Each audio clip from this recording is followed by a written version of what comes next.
देखिए, धन्यवाद आप लोगों का, जितने भी मीडिया भाई हैं हमारे यहाँ पे। और film the diary of West Bengal 30 अगस्त को रिलीज़ हो रही है। और जाहिर सी बात है कि अब 2 5 7 दिन बचे हैं रिलीजिंग के लिए। और जैसे कि आपने कहा, कोई डर या खौफ मेरे में नहीं है।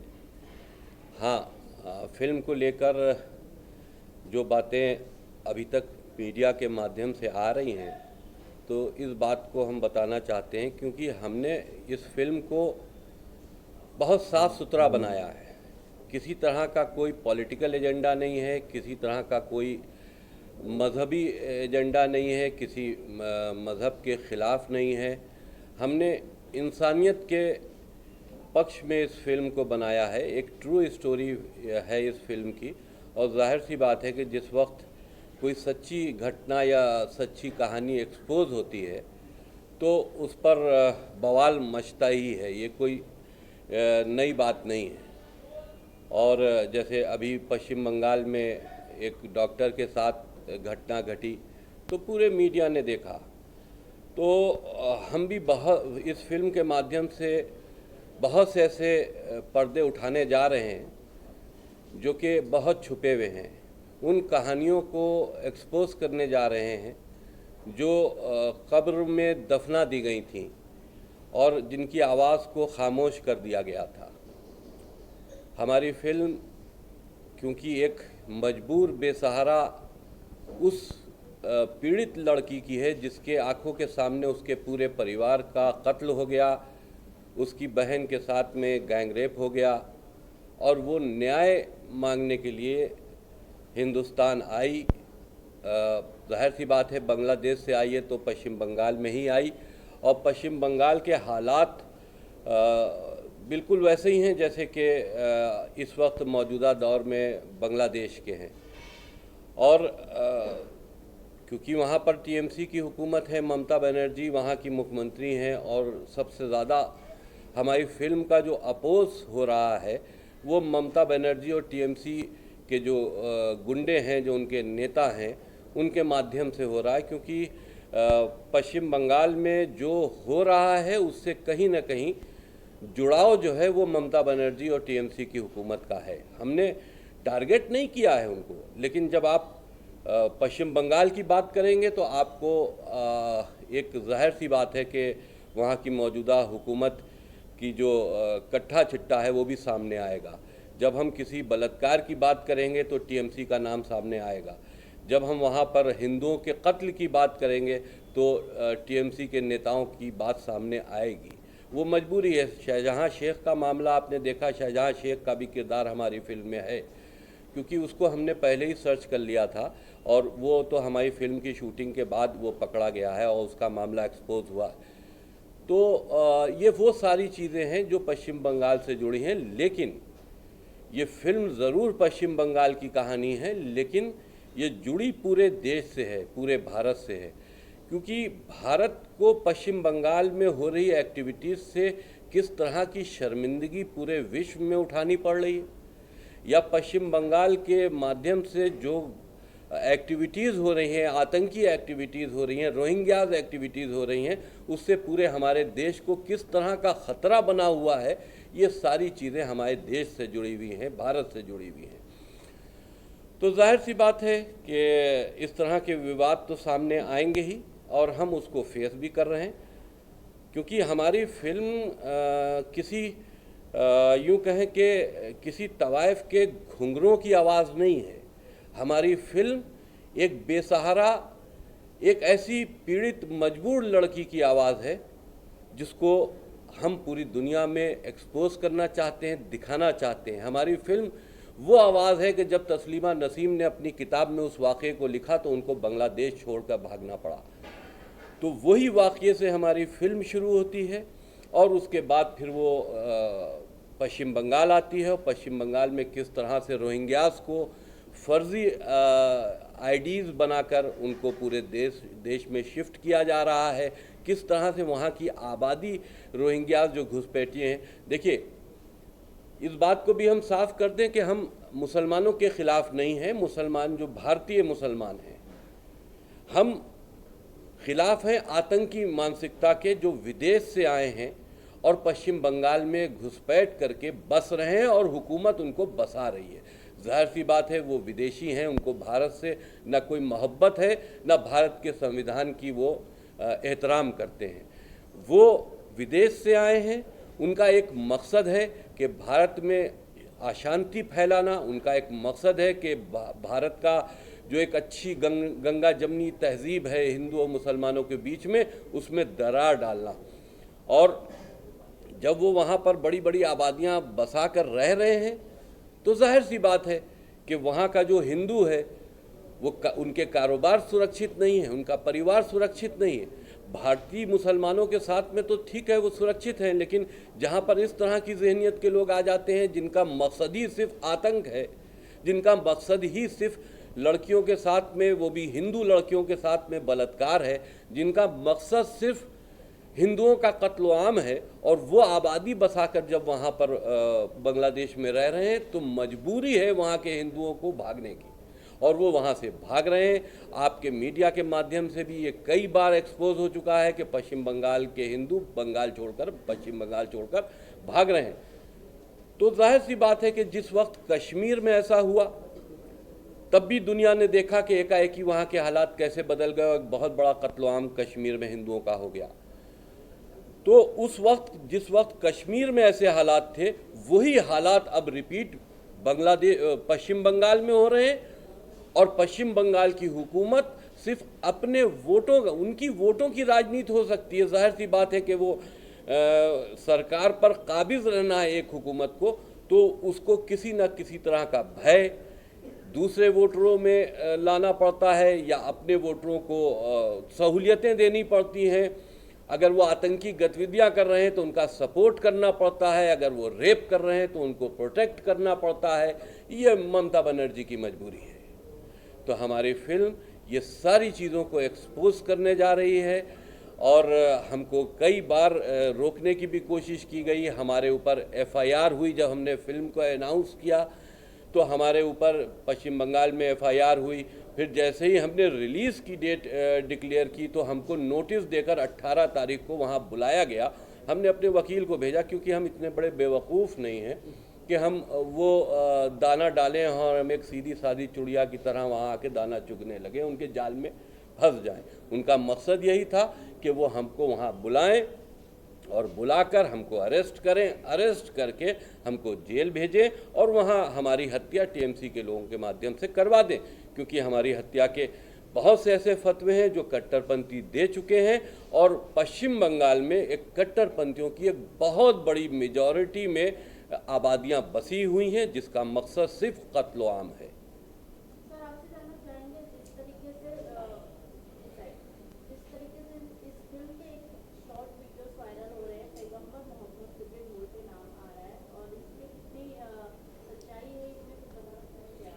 देखिए, एक रोहिंग्यास का गाना हमने शूट किया है। जो रोहिंग्यास का कल्चर है, जिस तरह का हमको देखने को मिला, क्योंकि वो गाना बजाने वाले जो उनके अपने जो जिससे वो गाना बजाते हैं, ढोलक है या और चीज़ें हुई, उस पर वो इस तरह के नाम लिखते हैं, तो उसमें मोहब्बत का नाम अगर लिखा हुआ है, हम ये समझते हैं इसमें कोई आपत्ति की बात नहीं है। आपने ये सवाल उस वक्त क्यों नहीं किया जिस वक्त PK बनी थी और उसमें एक टॉयलेट में शंकर भगवान का एक मजाक बनाया गया था? ये सवाल आपको आमिर खान से करना चाहिए था ना। पूरे उसमें आपने महादेव शंकर भगवान को आपने टॉयलेट में बंद किया और उसके साथ उनके साथ में मजाक किया, उनके साथ हाथापाई की। तो जाहिर सी बात है वो एक नाटक का किरदार था, लेकिन आप उस वक्त वो नाटक वो किसके भेष में थे? शंकर भगवान के ही भेष में थे ना। तो क्यों नहीं आपत्ति हुई आप लोगों को? आज ढोलक पे मोहम्मद का नाम लिख गया तो इस तरह की आपत्ति है? जो हमने दिखाया है बिल्कुल सही दिखाया है, और ये ना वाब जो जिस तरह का प्रेशर हमारे ऊपर बनाया जा रहा है, हम कोई भी सीन, क्योंकि सेंसर से सब पास हो चुका है, हम किसी तरह का कोई सीन किसी के दबाव में आकर फिल्म से काटने वाले नहीं हैं। सर, ये तो बात हो गई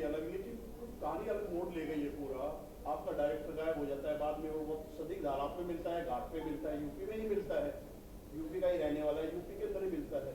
तो क्या ऐसा भी कोई कह रहा है मनगढ़ कहानी है, कोई बोलता है गायब किया है, कोई कुछ बोलता है। देखिए बोलता है इसको पब्लिसिटी स्टैंड इसको इसलिए नहीं समझना चाहिए क्योंकि अगर वो गायब हुए थे और पिक्चर के रिलीज़ हो जाने के बाद और वो जब हमारी फिल्म उतर जाती उसके बाद प्रकट होते तो ये समझते कि ये पब्लिसिटी स्टैंड था, क्योंकि वो जब से ये फिल्म बनी है उनके ऊपर भी एफआईआर थी, वहाँ बंगाल की पुलिस उनको मुस्तकिल फ़ोन कर कर के परेशान कर रही थी। वो बहुत ज़्यादा, उनका परिवार और सनोज मिश्रा खुद बहुत ज़्यादा टेंशन में थे और वो हमसे खुद टिकट करवा कर पश्चिम बंगाल गए थे, कोलकाता गए थे कि वो वहाँ पर जाके अपना बयान नोट कराएंगे। लेकिन वहाँ क्या हालात हुए, क्यों वहाँ से भाग आए, उनका उस वक्त की पोजीशन क्या है, क्योंकि उनकी तस्वीर हमने भी देखी है, वो बहुत बीमार से दिखाई दे रहे हैं। तो क्या दबाव बना, ये जब वो मिलेंगे तब इस पर बात होगी, लेकिन ये पब्लिसिटी स्टैंड नहीं है। अगर पब्लिसिटी स्टैंड होता तो सनोज मिश्रा आज नहीं मिलते, फिल्म उतरने के बाद मिलते। सर उसने एक चीज और बोला है जो शायद कभी होती नहीं, इत्तेफाक से कभी हो गया तो हो गया, दोनों फोन एक साथ बंद कभी नहीं होते किसी के, कि दोनों फोन बंद हो गए, पानी में भीग भी जाता है तो ही फोन चालू हो जाता है। ये ऐसा क्या हुआ कि उसी के दोनों फोन बंद हो गए? जो मीडिया के माध्यम से पता चला, क्योंकि अभी मेरी उनसे बात हुई नहीं है, मीडिया के माध्यम से पता चला कि उनके परिवार के लोगों ने बताया कि वो बहुत टेंशन में हैं और उनकी इस वक्त जो उनका हालात हैं, हम यूँ कहें कि वो एक तरह से मेंटल टॉर्चर हो रहे हैं। अगर उन्हीं ने अपने फ़ोन बंद किए या अब ये तो जब वो मिलेंगे तब उनसे बात होगी कि ऐसा किन हालात में हुआ। और जब आदमी देखिए बहुत टेंशन में होता है तो वो किसी से बातचीत भी नहीं करना चाहता। हो सकता है उन्हीं ने सबसे दूरी बनाई हो, इस पर अभी हम कोई जवाब पूरी तरह से नहीं दे सकते जब से मुलाकात नहीं हो जाए। सर डायरेक्टर जो है पायलट होता है, एक तरह से कैप्टन होता है पूरी फिल्म का, आपने कोशिश की उसको कहीं एफआईआर डाली आपने, या फिर हमारा डायरेक्टर गायब है, बिना डायरेक्टर के तो बड़ी मूवी है, कंट्रोवर्सी तो पहले से ही इस फिल्म में। देखिए जिस वक्त ये सूचना आई कि उनके मोबाइल कई दिनों से बंद चल रहे हैं तो हमने वहाँ पर उनके लिए एक वकील को भेजा, थाने पे पता करवाया और वहाँ पर एप्लीकेशन भी थाने पे डलवाई कि वो यहाँ आए थे, उनकी लोकेशन भी वहाँ की है, लेकिन कहाँ गए ये नहीं पता, उनका मोबाइल बंद है। तो अब देखिए वही चीज़ है कि जब तक के सामने कोई बात होए ना, अभी तक तो वो बॉम्बे आए नहीं, आएंगे तो उनसे बातचीत करेंगे, तब वो अपना स्टेटमेंट जो इस हालात में होंगे अपना स्टेटमेंट दे पाए तो वो देंगे। सर जब आपने इससे पहले सॉन्ग ट्रेलर लॉन्च किया था, माहौल बहुत ही अच्छा था, लेकिन अभी जो है ऐसा हो गया कि सबको देखना ही पड़ेगा। अरे साहब आप लोग सच्चाई सुनना नहीं चाहते ना। सर मैं आपकी बात से मैं नहीं कर रहा हूँ, अभी जो है इसके बाद में बांग्लादेश का भी हुआ है, इसके बाद में कोलकाता का भी हुआ है, तो आपकी फिल्म बहुत इंपॉर्टेंट बन गई, आपको लगता है इस बात को लेकर? अभी देखिए जिस वक्त हम शूटिंग कर रहे थे ना तो बांग्लादेश और बंगाल में बारूद बिछा हुआ था, आग तो अब लगी है, तो वो बिछा हुआ बारूद तो हमने खुद देखा था और वहाँ की कहानी जब हम शूट कर रहे थे हमको दिखाई दे रहे थे कि वहाँ क्या हालात हैं। लेकिन वहाँ पर एक ऐसी घटना हुई और उसके बाद वहाँ पर आग लग गई, वहाँ की प्राइम मिनिस्टर को भागना पड़ा बांग्लादेश से।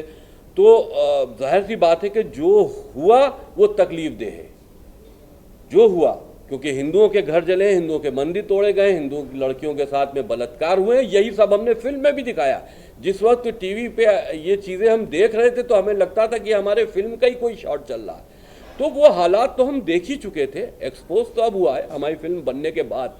हाँ ये बात ज़रूर है कि रिलीजिंग की डेट से पहले हो गया, तो जाहिर सी बात है दुनिया इस बात को अब देखेगी कि हमने फिल्म में क्या दिखाया। पूरे देश में बढ़ रहे हैं, उसके लिए आप देश के प्रधानमंत्री से क्या गुहार लगाना चाहेंगे कि इस तरह की? देखिए प्रधानमंत्री जी इस बात से पूरी तरह अवगत हैं और जब सदन चलते हैं, पार्लियामेंट चलता है तो उसमें रोहिंग्यास के ऊपर तमाम बातें, डिस्कशंस भी होते हैं। जो हमारी जांच एजेंसीज हैं उनकी रिपोर्ट्स भी हैं, वो उस पर कार्रवाई कर रहे हैं। तो फिल्म के माध्यम से ही हम सारी चीज़ें दिखाने की कोशिश कर रहे हैं, पूरी दुनिया को अलर्ट करने की कोशिश कर रहे हैं कि ये रोहिंग्या हमारे देश के लिए कितना बड़ा ख़तरा है। किसी वक्त भी अगर जिहादी कोई मूवमेंट हो गया या कोई इस तरह का जिहाद का ऐलान हो गया तो हिंदुस्तानी मुसलमान नहीं, ये जो घुसपैठियाँ आए हैं बड़ी तादाद में, यही कहीं ना कहीं हिंदुओं के घरों में आग लगाएंगे और पूरे देश में ऐसी घटनाएं होंगी जो आज पश्चिम बंगाल में हो रही है। तो देश को भी अलर्ट होना चाहिए पब्लिक को भी अलर्ट होना चाहिए और हुकूमतें तो अलर्ट हैं ही, वो कार्रवाई कर रही हैं। हाँ, ममता बनर्जी ज़रूर इस वक्त बेहोश हैं। हुकूमत अलर्ट है लेकिन वो बेहोश हैं, उनको नहीं मालूम कि उनके प्रदेश में क्या हो रहा है। जाहिर सी बात है, उनका सपोर्ट नहीं होता तो पश्चिम बंगाल के ऐसी हालात क्यों होते। सवाल है कि जैसे देखा जाए तो कलकत्ता बंगाल जो होता है भारत का ये हिस्सा है और वहाँ पे जो ये होता है उसके उतने बवाल नहीं होते, लेकिन अगर उसको आप दिखा रहे हैं तो बहुत सारे बवाल हो रहे हैं, तो उसमें कहाँ पे की जाए? आप वही चीज़ तो दिखा पाते हैं कि जो चीज़ जहाँ तक आपका कैमरा पहुँचता है, जहाँ तक आपकी आवाज़ पहुँचती है। आप तो वहाँ अगर आप पश्चिम बंगाल की उन इंटीरियर आबादियों में चले जाएं, उन गांव कस्बों में चले जाएं, तो ऐसी घटनाएं रोज़ की हैं। टीएमसी के लोग वहाँ रोज़ बलात्कार करते हैं हिंदू लड़कियों के साथ में, रोज़ उनके घर जलाते हैं, रोज़ हत्याएं होती हैं, न मुकदमा लिखा जाता है, न थाने भी उन्हीं के हैं, गुंडई भी उन्हीं की है, हुकूमत भी उन्हीं की है। तो शाहजहां शेख कब एक्सपोज हुआ?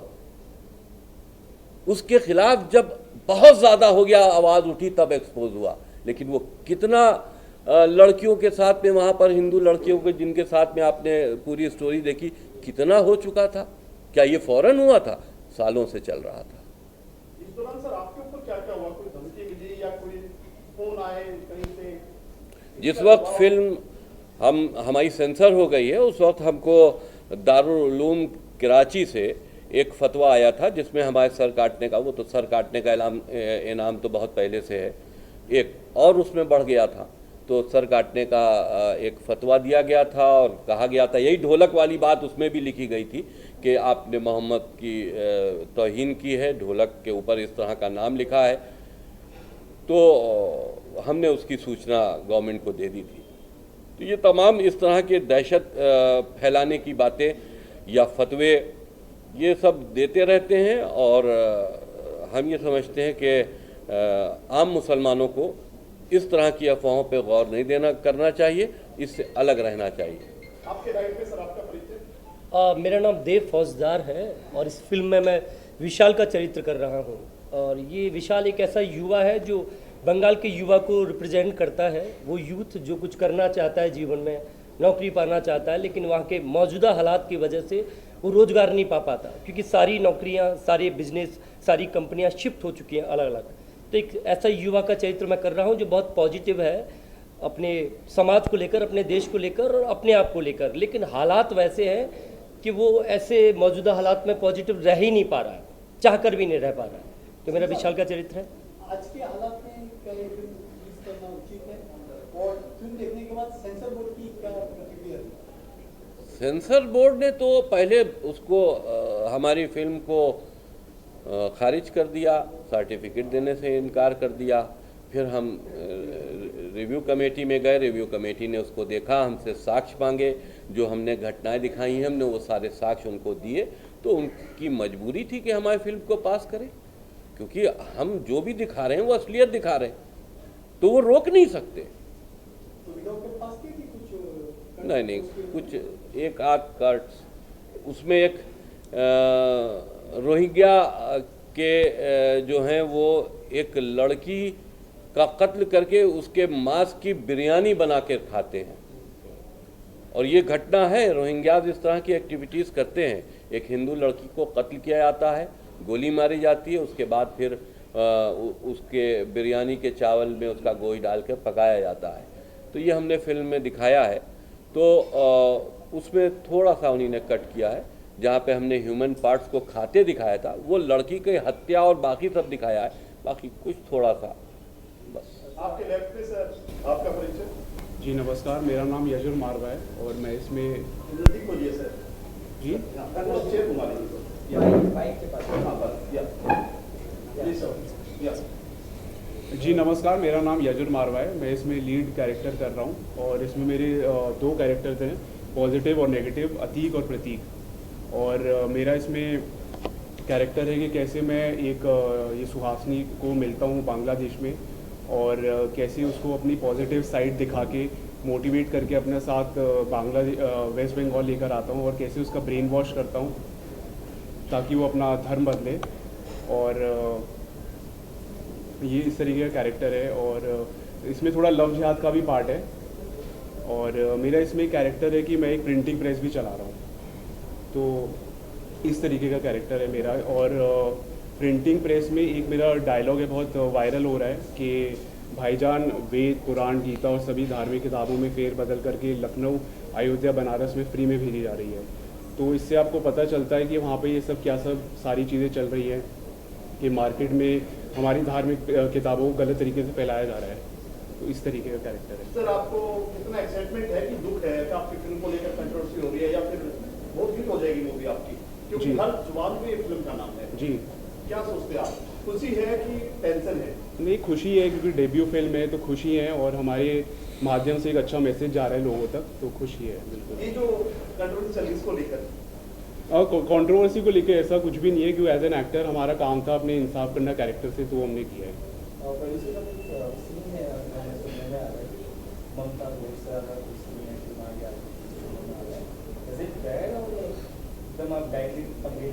अब पूरी स्टोरी आप लोगों को यहीं बता देंगे तो फिर आप लोग देखेंगे क्या? जो दिख रहा है वो सब है, जो भी दिख रहा है, जितने भी उसके पार्ट्स वायरल हुए हैं, तो जो दिख रहा है वो हमारी फिल्म के पार्ट्स हैं और वो सच्चाई है। नीत, मेरा सवाल आपसे है, आपका एक वीडियो बहुत ज़्यादा वायरल हुआ है, तो काफ़ी बोल्ड भी है और ये सिचुएशंस में काफ़ी क्या करेंगे आप इस बारे में?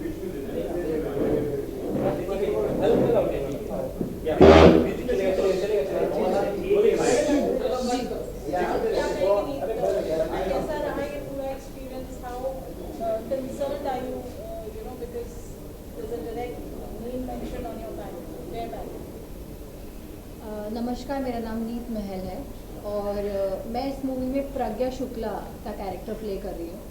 प्रज्ञा शुक्ला जो है वो एक मीडिया पर्सन है, आप लोगों की तरह ही, और एक बहुत ही बेबाक और बहुत ही स्ट्रॉन्ग लड़की है जो सच्चाई लेके आने में बिलीव करती है। उसको नहीं फ़र्क पड़ रहा है कि उसके साथ क्या हो रहा है। इस ड्यूरिंग उसके साथ बहुत सारी चीज़ें ऐसी हो रही हैं जिसमें उसको ज़ुबान बंद करने के लिए उसके साथ ऐसी चीज़ें की जाती है। जो एक मेरा सीन बहुत वायरल हो रहा है जिसमें मेरे कपड़े रिप ऑफ किए जाते हैं और उस पर लिखा जाता है कि वोट फॉर मैडम। सो वो एक बहुत ही ज़्यादा सीन मेरे लिए ऐसा था कि इनफैक्ट जब मैं वो सीन फिल्माया उसके बाद आई थिंक आधा एक घंटा मैं उस सीन से बाहर नहीं निकल के आ पा रही थी। मुझे ऐसा लग रहा था कि ये सच में मेरे साथ हो गया है और मैं एक शॉक में चली गई थी। सो मैं इस चीज़ से बहुत ज़्यादा रिलेट कर पा रही हूँ अब कि जो भी अभी बंगाल में हो रहा है उस लड़की के साथ हुआ है। सो ये कितना पेनफुल है और मैं एक एक्टर हूँ, मैंने वो सीन को फिल्माया है तो मेरे लिए वो इतना ज़्यादा हॉरिबल सीन था। सो जिन लड़कियों के साथ रियल में ये चीज़ें हो रही हैं सो उनके लिए ये कितना ज़्यादा एक दर्दनाक चीज़ है। एंड प्रज्ञा शुक्ला जो है बेसिकली वो इस कहानी की जो विक्टिम है हमारी, तो उसकी सच्चाई को सामने लेकर आती है और वो कैसे लेकर आती है ये आपको इस मूवी में देखने के बाद पता चलेगा। आप एक female-centric subject, what has been your experience? नमस्ते, मेरा नाम अर्शन मेहता है और मैंने सुहासिनी भट्टाचार्य जो एक बांग्लादेशी हिंदू ब्राह्मण की लड़की होती है, पंडित की लड़की होती है और उसकी फैमिली को मार डालते हैं, उसकी सिस्टर के साथ रेप होता है और वो उसी माहौल से भागकर उनकी थोड़ी और महिलाओं के साथ वो बांग्लादेश से वेस्ट बंगाल आती है और जब वेस्ट बंगाल के सबसे ईस्ट साइड आती है तो वो समझती है कि यहाँ पे हिंदू की हालत अच्छी रहेगी। पर जब उसे पता चलता है कि यहाँ पे भी हिंदू की हालत ऐसी ही है तो उसके साथ जो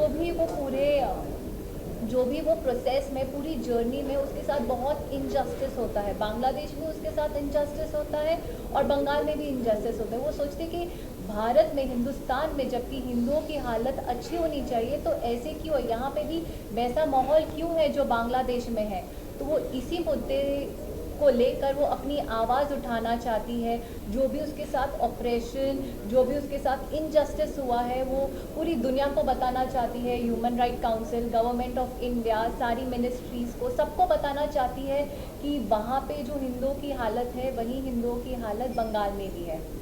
तो ये कहानी जब मैंने प्ले किया था तो मैंने भी काफ़ी रिसर्च किया था। मैंने ऐसा कुछ भी बिना सोच समझे नहीं किया है, बल्कि एक एक सेंटेंस, एक एक डायलॉग के पीछे मैंने डायरेक्टर को यही बोला था कि सर मैं ये नहीं बोलूँगी, मैं ये नहीं करूँगी जब तक मेरे सामने कोई प्रूफ ना हो।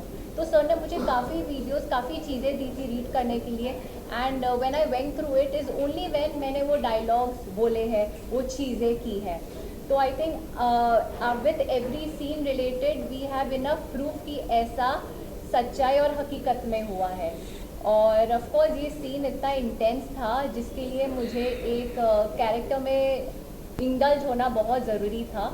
तो मैं मेरे जोन में ही रहती थी through out the 35 days, because मुझे एकदम ऑनेस्टी और सच्चाई से ये लड़की को दिखाना था सब लोगों के सामने, ताकि ये जो सच और दुख भरी कहानी है वो ऑडियंस को रिलेट हो।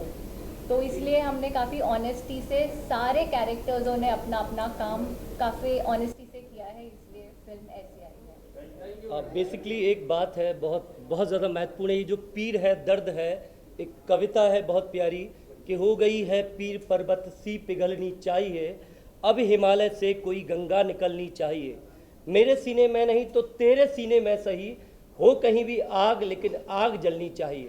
तो ये आग जो वसीम जी ने जलाई है, सनोज जी ने जो जलाई है, इस फिल्म ने जो जलाई है, वो मुझे लगता है कि आपके माध्यम से पूरी दुनिया में जलनी चाहिए, वो बात दुनिया तक आनी चाहिए। सनोज जी को कब सामने लेके आ रहे हैं साहब, आप सनोज जी के पीछे क्यों पड़ गए? ये चीजें हैं। देखिए सनोज जी खुद अपनी मर्जी से गए थे, खुद अपनी मर्जी से आएंगे, जब आएंगे आपके सामने होंगे। लेकिन आपका पैसा लगा हुआ। देखिए, मैं फिल्म का मेकर हूँ। सनोज जी का काम था कि फिल्म को डायरेक्शन देना, उन्हीं ने डायरेक्शन दिया, अपना काम पूरा करके ही तो गए। अब घूमे फिरे, जब आना होगा आ जाएंगे। Thank you.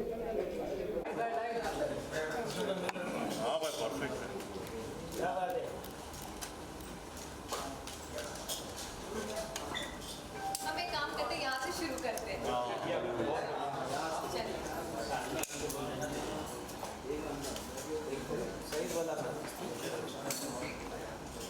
नीचे भी देखो।